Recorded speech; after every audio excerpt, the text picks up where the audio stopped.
What's up, Barnhill family, and welcome back to your home for all things combat sports. Yo. So, guys, UFC 306, Noche UFC just wrapped up last night.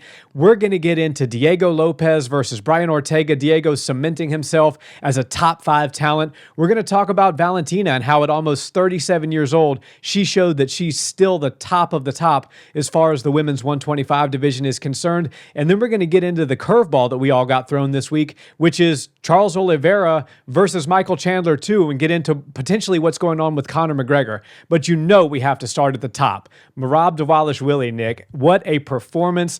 This guy, we knew he was a cardio machine coming into the fight. He showed us that he really does have the highest of levels of the full gamut of MMA skills. He was able to stay safe on the feet, really maintain the distance with Sugar Sean well, and enter on his terms, which is something that we talk a lot about on this channel. When you're going up against a really elite striker who has knockout power, when you're trying to make your entrances, you have to do it on your terms and at the right times where it's beneficial and advantageous for you. And in this case, those advantageous moments for Merab were the opportunities to get the takedowns, and he certainly got them in spades last night. Want to get your thoughts. We're going to talk about what's next for both gentlemen, but first I want to talk about just the fight as a whole and get your technical breakdown. Well, I loved this entire fight, and I know that a lot of people are like, looking at the main and co-main of UFC Noche, saying that they were a little bit lackluster, a little bit boring, especially following the fights that came before. There was tons of great rounds, great knockouts, great finishes. But this type of fight is one that should stick out to a lot of people because everything that I predicted, and most people were predicting similar to me. Sugar Sean's going to be able to keep him at range, going to keep him outside. Merab's job is to get inside and close the distance. Everything I thought was going to happen in this fight didn't. Something else, usually the actual reverse of what I was predicting, took place. And the first thing I want to talk about regarding that is Merab's distance. You know, everybody thinks that if you're a wrestler, you need to get inside, right? The striker wants to stay long, especially when he's got a range and reach advantage. And the wrestler needs to get inside if he wants to implement his game. And what was really insane is Merab did the exact opposite of that. He was like, I'm going to stay 5 feet out of striking range from Sugar Sean, and I don't care if the crowd's booing. I don't care if he's getting frustrated. I'm going to stay outside, engage on my own terms, like you said, and move in when the time is right, and I get Sugar Sean a little bit frustrated, starting to bring the fight to me. I thought it was brilliant. I honestly did not see it coming at all. And shortly after we saw what the game plan was for Merab, I assumed Sugar Sean would be able to make some adjustments and figure it out. Not saying that I thought after the first or second round that Merab was going to take the Sugar Sean was going to take the whole fight over and stop all of what Merab had come in planning to do. But I thought that he would be able to make some adjustments with the range. But man, he had no answers. And some fighters just have off nights. They're a little bit flat. And most importantly, when you're flat and you have somebody doing something that you're not familiar with, that you didn't plan for, you tend to get gun shy. And I don't think that Sugar was ever afraid of getting dropped or knocked out by Merab, but he was very, very cautious of the takedown. And that sort of froze him. That made him non-offensive. It made him kind of just a punching bag for Merab. And I know Merab was moving on the outside very well, but as soon as Sugar Sean started to feel the pressure of being down on the cards, started to feel the pressure of not getting any offense off, there were rounds where he scored 6 strikes to Merab's 61 strikes. Which is insane. If you think about O'Malley as a striker and how dynamic and prolific he is, and the fight that he just had prior to this one in the Cheeto Vera fight, you know, Sean is a volume machine, and he has that pop on his shot as well. So to see 6 strikes in a round is staggering when you're talking about Sean O'Malley. Right, and Merab obviously wasn't outstriking him on the feet by tenfold margin, but it was all on the ground. And the way he was able to come up with a game plan and then utilize it perfectly was championship level stuff. I think that was the breakout performance that Merab needed. Everybody knew he was a killer going into this. Sean wasn't taking him lightly. I think the styles make matchups. I don't know if that fight happens the same way again, if it does ever happen again, but what Merab came in with, the tools that he decided to bring into this war were the absolute right ones. He used them at the right times. The game plan was flawless. His corner knew exactly what to do. And props to those guys, Aljo including, for, obviously suffering that big loss to Sugar Sean, moving his way out of the division for Merab to make his move in. But more importantly, understanding what Sugar Sean did so well against Aljo, and then taking it into the practice room and making sure those same things didn't happen to Merab. I thought it was a beautiful victory for their team. I had Sugar Sean winning going into this fight, and I couldn't have been more off on my prediction. I thought he was going to be able to find his shots. Unfortunately, he didn't find anything with any sort of serious success until the 5th round. And I'll get into that a little bit after you kind of give me your initial thoughts on this thing. But hats off to Merab and his team. Yeah, no, Merab did an excellent job, and I think Aljo was a big catalyst to helping him prepare for this fight. You know, Aljo and Merab are two different styles of fighter. Right. So Aljo they're both great grapplers. Aljo is much more of a submission jiu-jitsu-based grappler. Merab is a cardio sort of come-forward wrestler. Right. Now, what did Merab do very well that Aljo did not do very well? And I will say that's have a little bit of patience and create frustrating moments. So when Sean O'Malley fought Aljamain Sterling, he was kind of dictating who was engaging. He was dictating, you know, where the fight was taking place and the range at which the fight was taking place. And so Aljo was kind of wanting to get into that range and strike with him. And one thing that Aljo realized is that he's not as good a striker as Sean. Right. And he started to get hit with some shots. The straight punches were going, the kicks to the legs and things like that were starting to, you know, work for Sean O'Malley. And what did that make Aljo do? Get a bit frustrated and go in sort of half-assed with a shot. Right. And that shot exposed him, and that's where the knockdown happened and ultimately the finish. Merab did the exact inverse of that. Merab brought the frustration to O'Malley rather than O'Malley bringing it to him. Every time Merab would engage on the feet, he would be, as you said, 5-6 feet out of range. And then he would kind of jump in and throw a couple of shots, a little flurry, and immediately get himself back out and start to circle. Right. And Sean eventually got to the point where he was almost chasing a bit. Right. And Merab made himself like a ghost. Every time O'Malley would even indicate that he was coming forward, he would take 2 or 3 steps back and circle. Right. And you could see the frustration on O'Malley's face starting to build. And then he's like, okay, well, I got to do something because this guy's landing a takedown in almost every round. And so I've got to work my offense. If this guy's not going to let me, if he's not going to willingly get into range with me, I'm going to have to bring the fire to him, Right. which is exactly what a great wrestler like Merab wants you to do.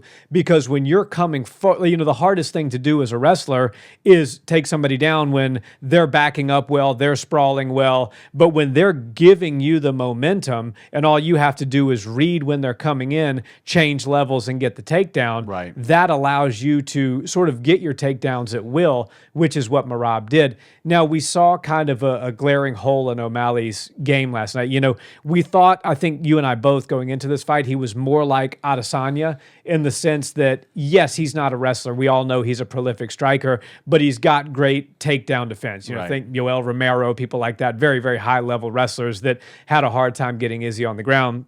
You know, maybe just Jan Blachowicz being the one example, one exception to that rule. Izzy's been very good at preventing the takedown. So I thought Sean would have kind of a similar takedown defense game.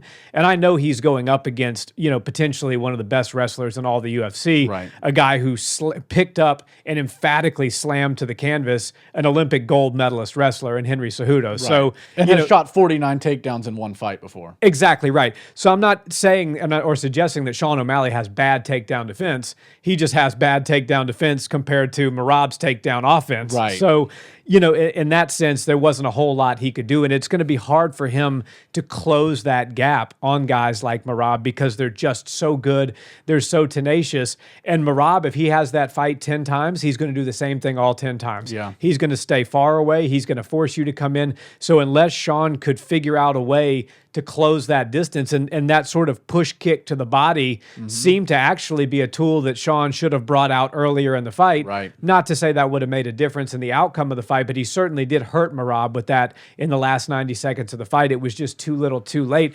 But all in all, Merab, and it wasn't to me a boring fight because, that you mentioned the round where Merab had 61 strikes. Some of those were big strikes. Yeah. I mean, some of those punches to the face when O'Malley was down definitely took their toll. Those knees to the thigh, I mean, he was absolutely tearing Sean's legs up. Yeah. There was some good knees to the head, and then Sean quickly would reach down and touch the ground so he could be a quote-unquote grounded opponent, which is going to be something that a luxury you can only enjoy for so much longer because that rule is actually changing.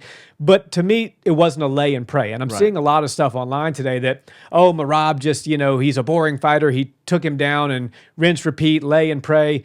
That is not what Merab Dvalishvili did. Sean O'Malley was a dangerous fighter from beginning to end. Merab was looking for big shots on the ground. He was looking for good control, looking for submissions.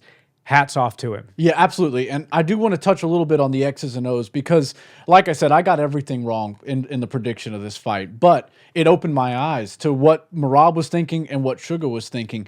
And I came into this fight saying, I think that Sugar Sean is going to use mostly hands to get the job done. I think if he's going to keep Merab away, he can't throw too many kicks. He does love to throw really exciting, wild kicks, but that can compromise your base, your balance, and of course, when you're fighting against a wrestler, all they want to do is get contact with one of your legs, or if they're Greco-Roman, get a body lock of some sort. But Merab wasn't gung-ho about trying to find that. He knew in 25 minutes he would have his moments to do that. And if he stayed far enough away, he didn't have to worry about the striking. So in hindsight, I believe Sugar Sean thinks the same thing that I was thinking after the fight. That fifth round, he started to find the push and teep up the middle. And I only say this because of what happened earlier in the fight, in the fourth round and in the third round. Merab was very dangerous when catching kicks because if you send too many up the sides, it can really be one of those things where, yes, he's going to absorb one, but he's going to catch the kick, and now you're going to be put on the ground. But we saw Sean throw a couple of kicks in the third and fourth rounds that, to me, were effective. And even though they were getting caught sometimes, they were pushes and teeps up the middle. So it was attacking the body, and it would have helped zap Merab's tank a little bit. If there is anything that can do that, that would probably be the one thing that could do it.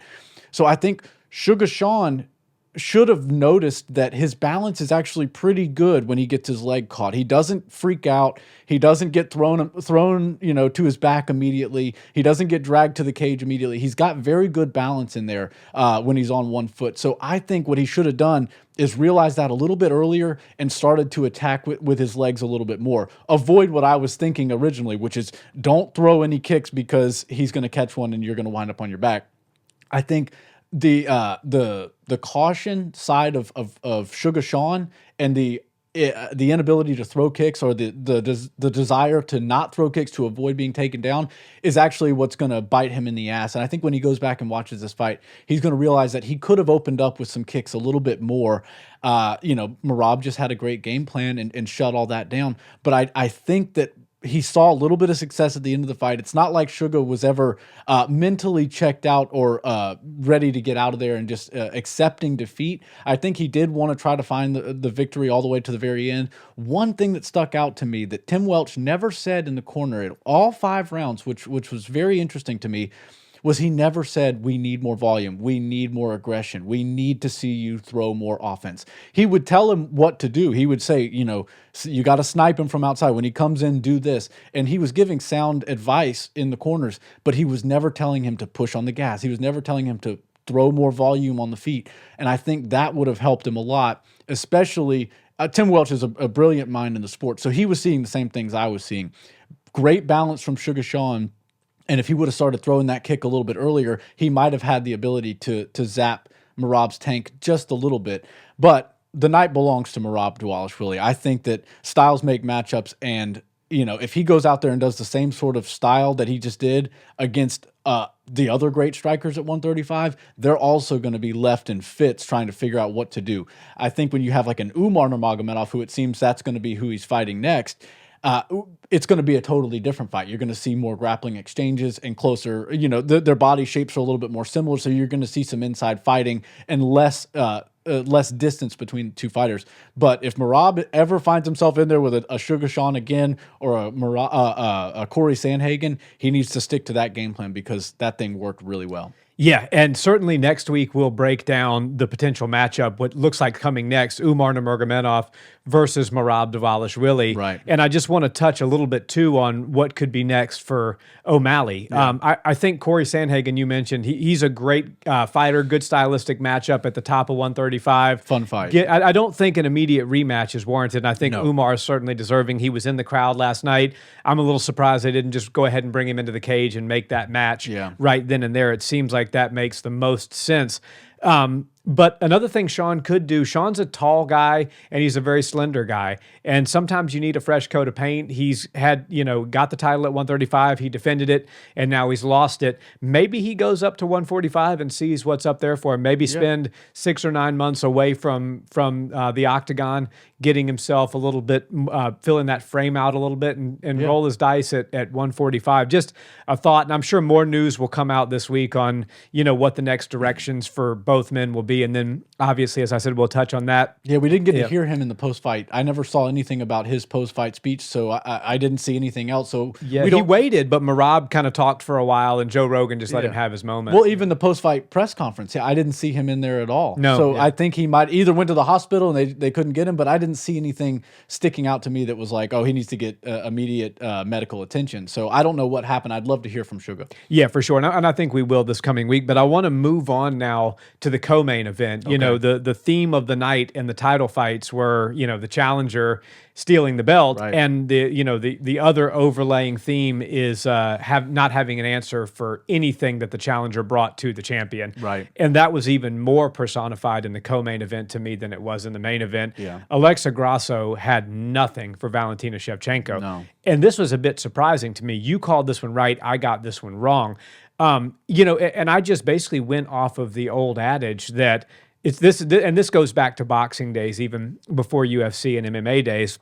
If a champion loses his or her belt to a challenger and then gets a rematch, now I know the last one was a draw. Alexa got the submission, there was a draw. But if the champion gets their rematch a year or so later, all that's going to happen is the then challenger, now champion, is going to beat the former champion quicker and more emphatically than they did the first time. Right.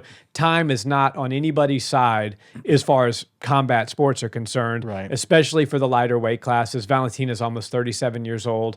We know about the 35 curse, Bilal Muhammad, but now we got to start talking about the 35 benefit because Bilal Muhammad just showed us that it's, he's immune to it. And so did Valentina Shevchenko. It's still a rarity in the sport. Those two are a rare breed.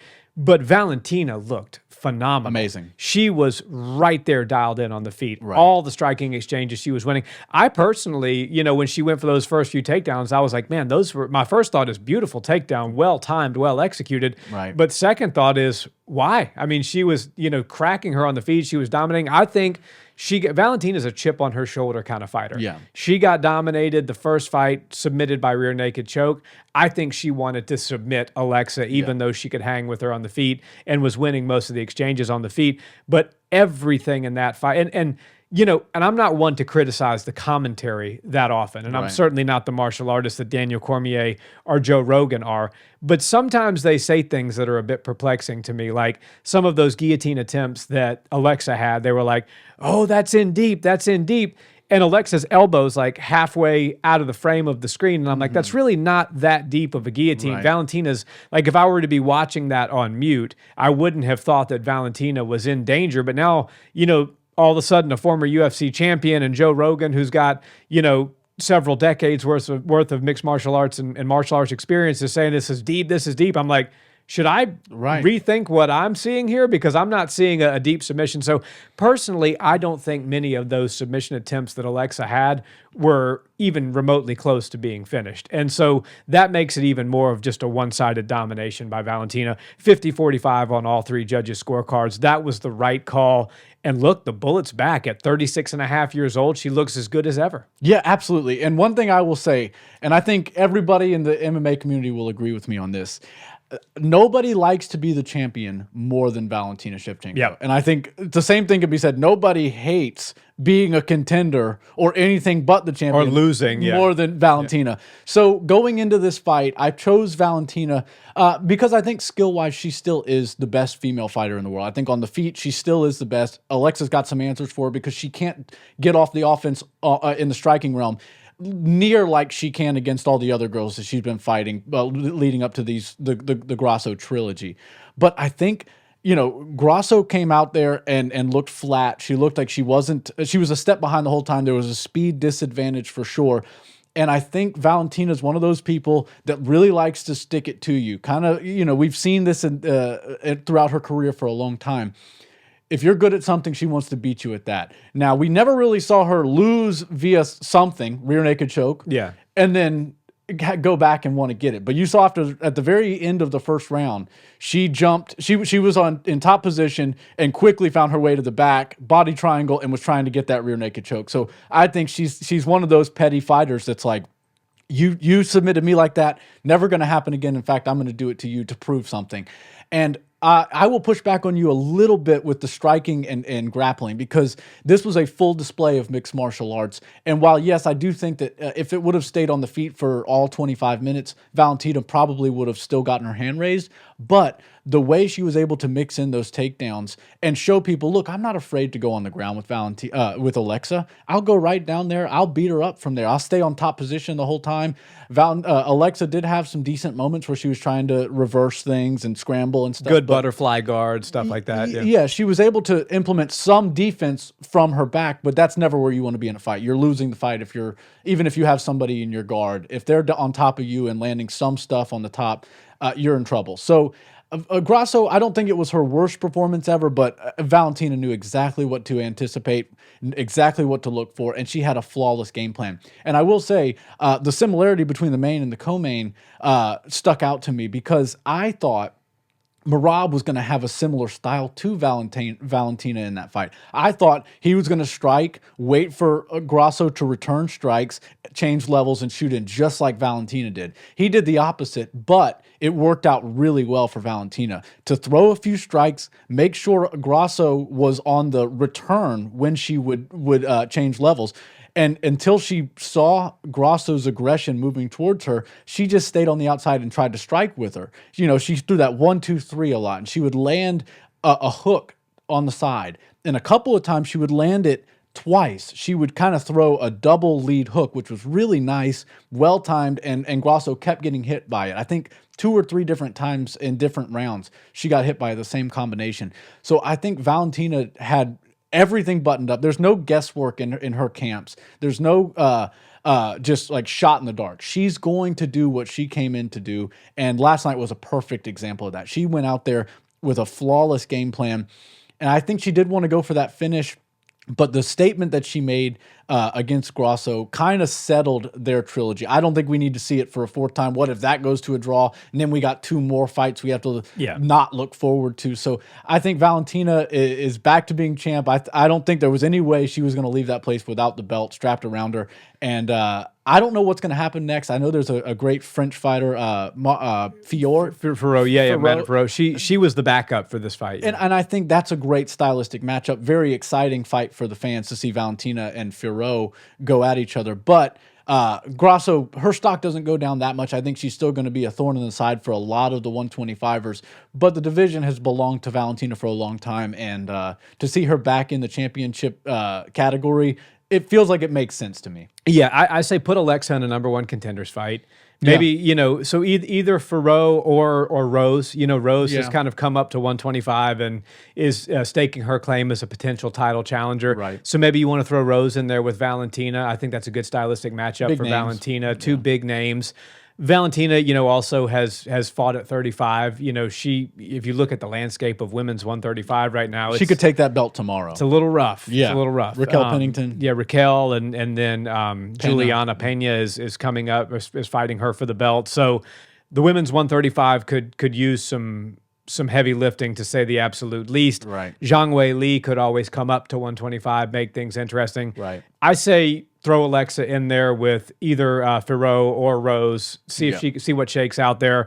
Whichever one you don't decide to throw Alexa in there with, put in a title fight. Probably the backup. That's the right thing to do. If somebody shows up, makes weight, let them fight for a title next. And one thing I'll say, because the performance Valentina put on was very impressive. Yeah. But when she got on the microphone, and I counted English, Spanish, and Thai. Three different languages that are not anywhere similar and to her each other. native tongue as well. Right, yeah. Kyrgyzstan, I think she shouted out them for a moment. I couldn't keep up because she was changing languages so much. But her post-fight speech, the dance, everything was just as impressive as her performance. I mean, when people talk about her being the spy, it kind of makes sense. You're like, she speaks 8 languages. She's a sharpshooter. She's an absolute killer in unarmed combat. So I love Valentina as the champion. Like I said at the beginning of this segment, there was no way Valentina wasn't going to win that fight. She doesn't care if it was more boring than Derek Lewis versus Francis Ngannou. She was going to get her hand raised. And I just don't think Grasso had that same mentality going in.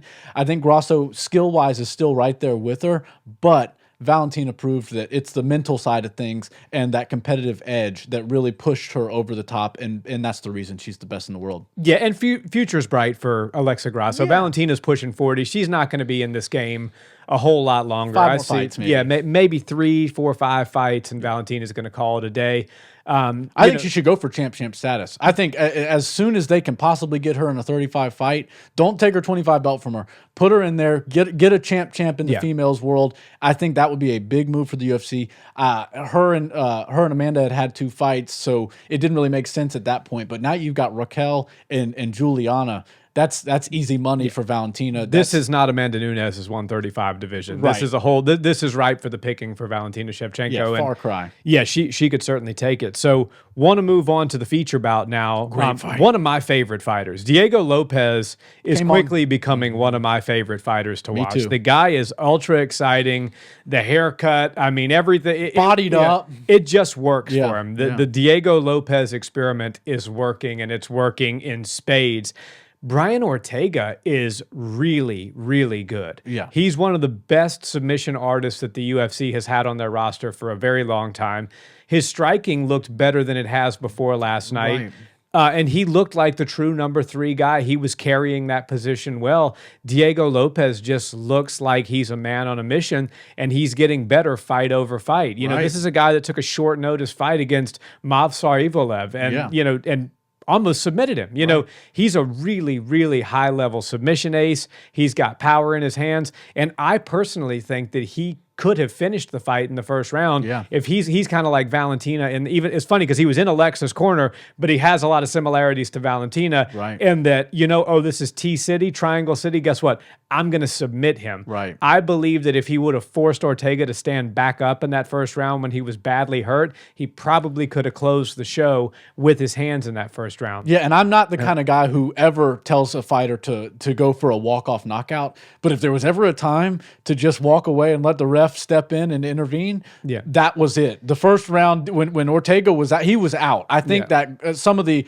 stuff that took place after the big strike woke him back up. Yeah, it's very, very possible. But I think that either way, it was a dominant performance, 30-27 in my book. And this is against a guy who, had Volkanovski dead to rights in a mounted guillotine. Right. So, I mean, and that was prime Volkanovski. Brian Ortega is no slouch. No. And Dana White said to Diego Lopes after the fight immediately from the cage, congratulations, kid, you're now number 3. Yeah. So we'll see where the rankings shake out, but usually you knock off the number 3 guy, you take his spot. Worst case scenario, you land at 4 or 5. But I think Diego Lopes is now on the short list of potential title challengers. Now, Aljo and Movsar have business coming up in a few weeks, so we'll see how that shakes out. We're also going to see what shakes out with Holloway and Topuria. Right. There's a lot of moving parts at featherweight right now, but the bottom line is when you're a guy like Diego Lopes, who always goes for broke, always goes for the finish, always entertains the crowd, and most importantly to Dana, Sean Shelby and the rest of the matchmaking team, always says yes when their phone number gets dialed, good things happen to them. And so I think we're going to see in the next 12 to 18 months, Diego Lopes in there for an uncontested title shot. I agree with you. And Diego, like you said, he came out in his UFC career guns a-blazing. Short notice fight with an undefeated monster. Comes out there and does way better than anybody's anticipating. People thought he was just going to get mopped up. He was on the regional scene, and now he's fighting a guy who's got like 17 wins in a row, never lost. Yeah. So it's one of those situations where you're biting off a lot, but maybe something crazy happens. This is the craziest sport in the world, and somebody can have an off night, and you can have an on one, and everything can change. He lost that fight, but his stock went up. And you can tell by the trajectory of his career what they thought of that. You do something for us, we're going to do some things for you. Now, it's not an easy road to get to the top of the UFC, but you're willing to take good fights. You're willing to take hard fights. So we're going to put you in there with the big names. We're going to you've got the look, you've got the fighting style. You kind of check all the boxes what we're looking for in a superstar. Now let's see if you're as good as advertised, because I think on paper you look really good, but let's make sure you can hang with the top of the wolf pack. After beating T-City, who has been a top 5 fighter in that division for, I'm going to say now. 4 years, at least, something around there. I mean, and he's been a staple in the division for even longer than that. But when you have a guy like that, and you're able to go beat him the way you beat him, the sky's the limit. You realize, okay, 45 is about to get some fresh blood. They're about to get some new faces. And I think they kind of need it. Obviously, Ilya came in. Now he's stolen the division. He's the king. Max Holloway, though, he's been there forever, and he's not going anywhere. So we do need to start. And Volkanovski, of course. Like those 3 guys that I just named, they've all kind of fought each other and lost and won against each other. So we do need to see some new faces, somebody that none of them have fought. And Diego's the perfect person to insert. I think the crowd loves him. I think he's got 2 countries that are pretty much behind him and wanting to see him do well. So very impressive performance for Diego. And one thing I will say is T-City deserves respect, and his performance was not bad. I'll tell you, T-City is like a different fighter every time he comes out there. And you said something about his striking. His striking looked great. Yeah. I think if that fight would have, it could have gone either way if the striking would have continued on that path. Diego's got more power, and he's a little bit more dynamic and agile and explosive. But T-City, his footwork, his discipline with his staying behind his jab, it all looked good. He was just landing 3 or 4 punches to Diego's 4, 5, or 6 punches, and every one of Diego's had a little bit more oomph on it. It had a little bit more power. And I think that T-City was just, he got bested by a guy who comes out real hot. Look, anybody that can survive that first round is tough in my book. T-City, he didn't need to prove to us that he was tough, but the way he was able to come back and then make the fight somewhat competitive and then really entertaining was all the people in the sphere. Oh, that's all they wanted. That's all we wanted to see, was a really competitive fight. That was one that stuck out to people as like, oh, this one's going to be fun. It's going to be fun if it stays on the feet, and it's also going to be a lot of fun if these guys go to the ground and show us some high level black belt jiu-jitsu and submission grappling.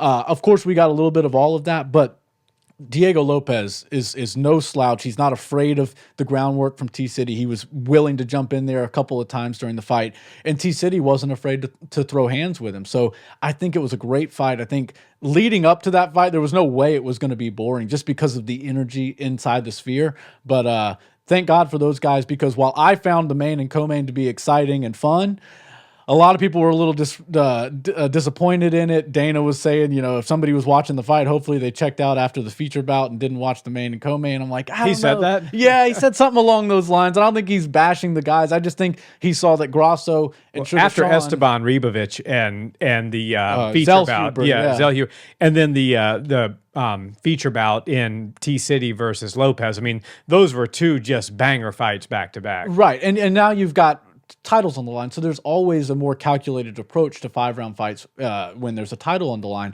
Sugar had to be patient, Grasso had to be patient, and unfortunately they just kind of laid an egg out there. But T-City and Diego Lopez definitely came out. They were looking for a bonus. Unfortunately, Ribovics and Zell Huber came out there and stole they had the show. to get it. They had to get that one exchange. I think in the second round, late second round, was worth the $100,000 that Dana White had to give those guys to split for a bonus. Yeah, no doubt about that. And now I want to talk about a co-main event that I think we can guarantee will not be boring. Oh, let's hear it. And that is the curveball that we all got thrown this week. So stepping away from the Sphere event now and looking forward ahead for things to come. Yeah. Charles Oliveira versus Michael Chandler 2. Big one. As the co-main event, UFC 309, Madison Square Garden. Rematch. Rematch. And, I was actually at the first fight here in Houston. Oh, great. And it was great. Michael Chandler had a great first round, and then Charles Oliveira came out and sealed the show in the second. Yeah. So I think the most interesting thing to me is that earlier in the week, Dana said, Conor's going to fight early next year. Right. And so then it's like, okay, now we're getting some movement. Now we're getting some momentum towards McGregor coming back. And Chandler finally has a date. Right. And then, okay, Chandler's got himself a date now. And then boom, Oliveira versus Chandler. And he said, well, Chandler just got tired of waiting. And it's like, well, he's been waiting for 2 years. Right. And now you just said, Conor's coming back now. And Dana's been very close to the hip to say Conor's coming back. He always says when asked, when Conor's ready, we'll let you know. Right. But now he's saying, okay, I'm not going to give you a firm date. I'm not going to give you a UFC number like, 311, 312, but I'm going to tell you it's going to be early next year. So it's, okay, now we have some clarity. And then they hit you with the Chandler versus Oliveira 2, which I'm not mad at that fight at all. I'm glad that Michael Chandler's coming back. I think he deserves a high-profile fight. He deserves a co-main event fight. Charles Oliveira's a really good competitor for him stylistically. We saw great back and forth in their first outing. Yeah. And, to me, honestly, we don't know if Conor's even coming back. Right. We always think that he will because Dana, says when he's asked about Conor that, yes, he's coming back, but we don't know. And we just kind of, to some degree, have to take him at his word. But now you have Dan Hooker, who's inserted himself into the equation after his great win over Matus Gamrot. And so it just makes sense for Chandler to say, you know what, screw it, put me back in there, give me an exciting fight. If things shake out with Conor down the road, then so be it. But, I can't, in my late 30s now, continue to sit out for a guy who I don't know if he's coming back or not. So thoughts on that, and then also thoughts on stylistically, just touch on it briefly because we'll make a full prediction in episodes to come.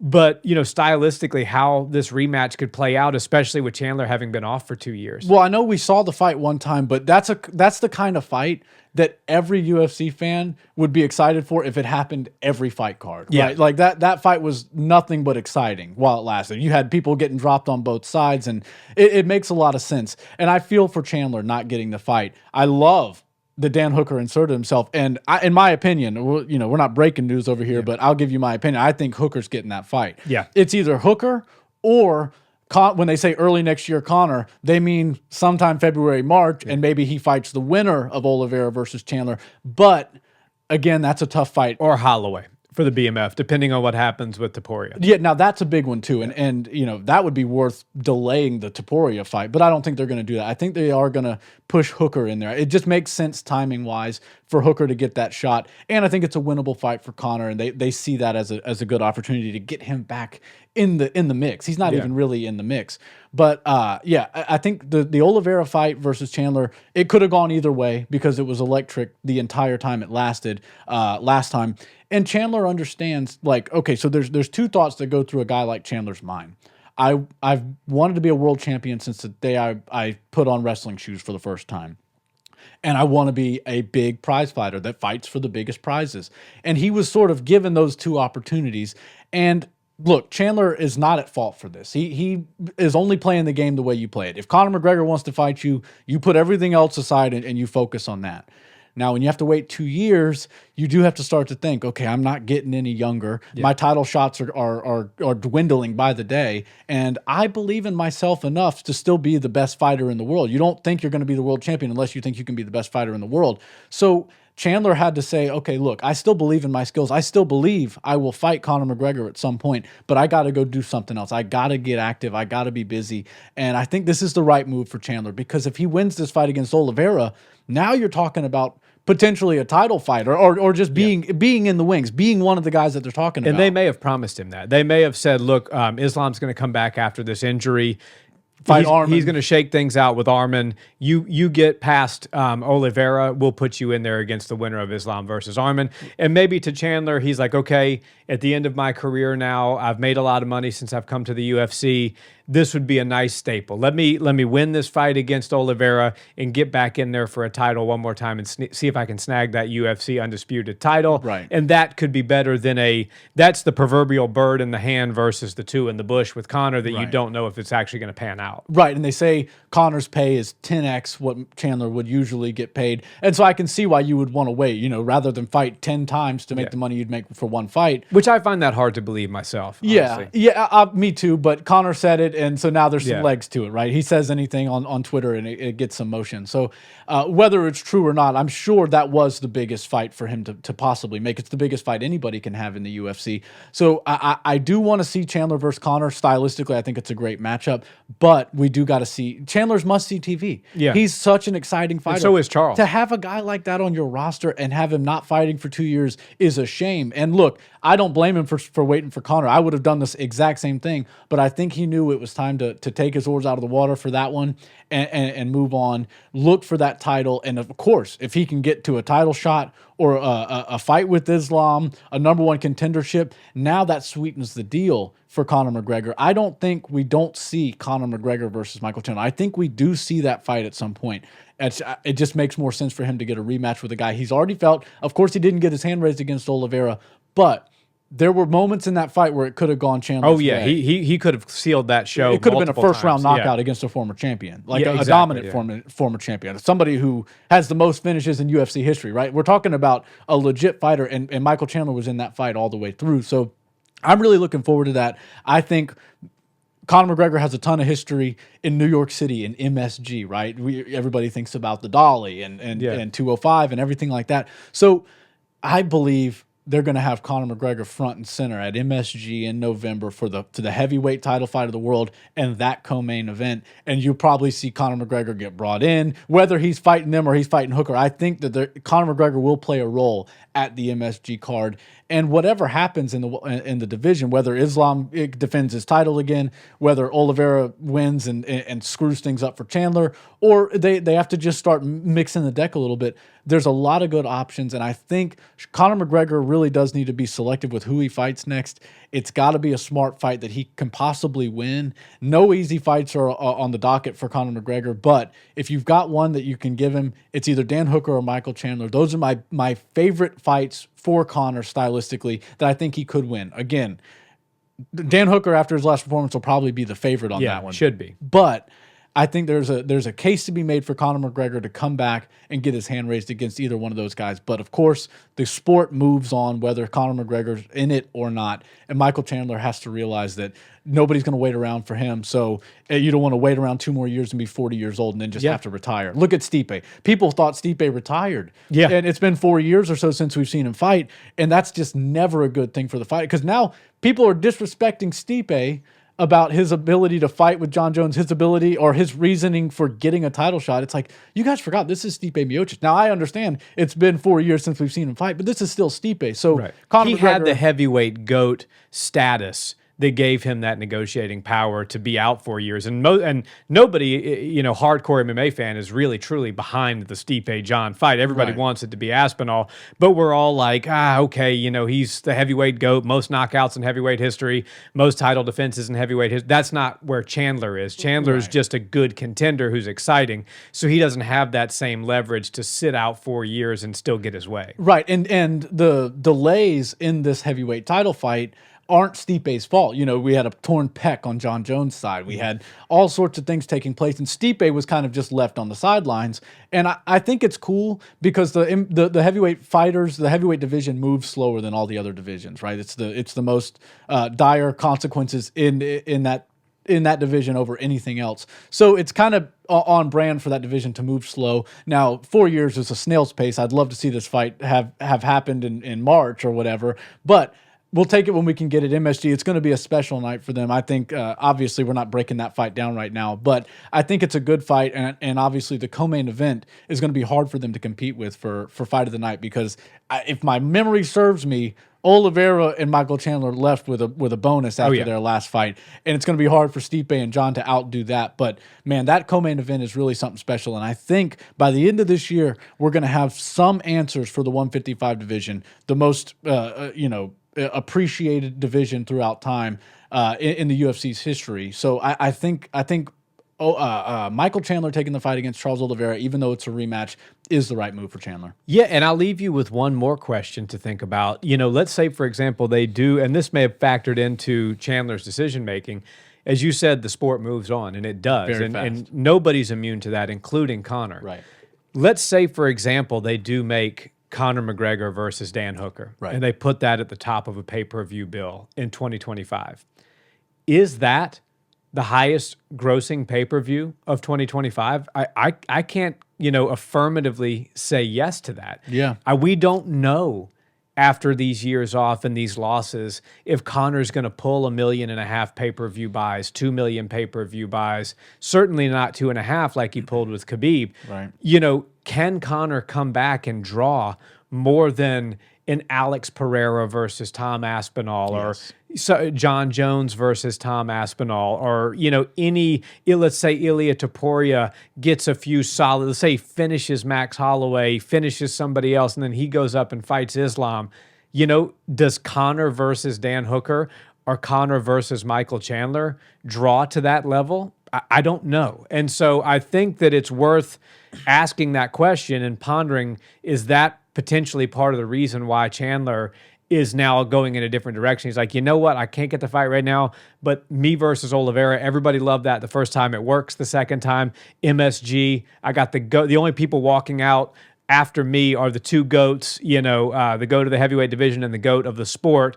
Maybe that to Chandler was more enticing. Yeah, well, and to use Michael Chandler's fight name, he was ready to strike while the iron was hot, and now the iron has cooled down. Yeah. Right now, there's not a whole lot of movement on that fight, so we've kind of just been waiting for it, but there's not been any news. Conor McGregor is a genius when it comes to staying in the headlines. He hasn't fought in a long time, and he still steals all the headlines every weekend. And anytime he tweets, it gets more reactions and everything like that than anybody else. So while I love your optimism for the boys in the back and the ability for the UFC to put on events equal to or bigger than Conor McGregor's, but if I'm being completely honest, the return of Conor McGregor, even if this is the last time we see him, this is still going to be a $1 million+ pay-per-view buy. I don't think if you put Sugar Sean, Alex Pereira, and John Jones on a card, that it would do. I think that's how stacked you'd have to have a card to compete with Conor McGregor, even in 2024 or 2025 when he comes back. I just think that the return of Conor McGregor is, you're good for 1 million pay-per-view buys when Conor fights. Right, but I'm saying, so yes, Conor Holloway for sure. Like, let's say it's BMF McGregor versus Holloway for the rematch. That for sure would do that. I'm wondering, my question specifically is, does Dan Hooker versus Conor move the needle in that big of a way? Well, I think so, because I think Conor's still in that point where it doesn't matter who he's fighting. He's a household name. He is all over pop culture. The world stops and pays attention when Conor McGregor's fighting. And I mean, you see it. If you follow famous people on social media, they don't post anything about the UFC ever. But when Conor McGregor's fighting, you see it on everybody's story. Yeah. That everybody wants their picture with Conor, or they want to, act like they're a friend of his. The biggest celebrities in the world show up when Conor's there. They're in the front row, and then they're all watching around the world. So I think Conor still has that ability because he's blasted past the world of MMA. He's just a straight up celebrity. He's pop culture. Yeah. I mean, he's talking about running for office in Ireland. And quite honestly, we have people all the time. I know I'm Manny Pacquiao did it. Yeah. Yeah, I'm veering off of the MMA world for just a moment, but people always say all the time, if Kim Kardashian ran for the United States presidency, there's a good chance she could get at least a whole lot of votes. Yeah. And while Conor McGregor is maybe not as big as Kim Kardashian is, I think per capita, Conor McGregor in Ireland is more adored and known than Kim Kardashian is in America. So crazier things have happened. I could see Conor inserting himself in politics, but I do think there is a little bit left on the Conor McGregor experience, and I think we do need to see him fight a couple more times. Fighting Michael Chandler would be a really fun one. I don't think it matters who he fights next. He's still going to break 1 million pay-per-view buys, especially because it's going to be a return. All of these theatrics of a Conor McGregor fight week are going to be there. The promotion spares no expense whenever it's time to push a Conor McGregor thing. They'll do a worldwide press tour. They'll do everything they have to do to make sure that thing goes over 1 million pay-per-view buys. And unfortunately, the UFC just doesn't have anybody else that can support that kind of performance and those kind of numbers. So I think the only way the UFC finds a comparable version of a pay-per-view to what Conor McGregor can do is they got to stack it up. There's got to be 3 title fights on the line, and they got to be 2 or 3 of the top 5 draws in the sport all on the same night, which business-wise doesn't make a ton of sense for the UFC. So I think Conor McGregor is still the biggest name. I don't think that's going to change for a while, and I think even when he comes back, it's going to be over 1 million. I don't think it'll break his top 5 biggest pay-per-views, but it'll sit there in 6 through 10. I think that's a perfect place to leave it. Yeah. Guys, thanks so much for watching this episode. We drop new episode podcasts every single Monday. Make sure you hit that subscribe button, and leave us a comment. We'll see you in the next one. Peace.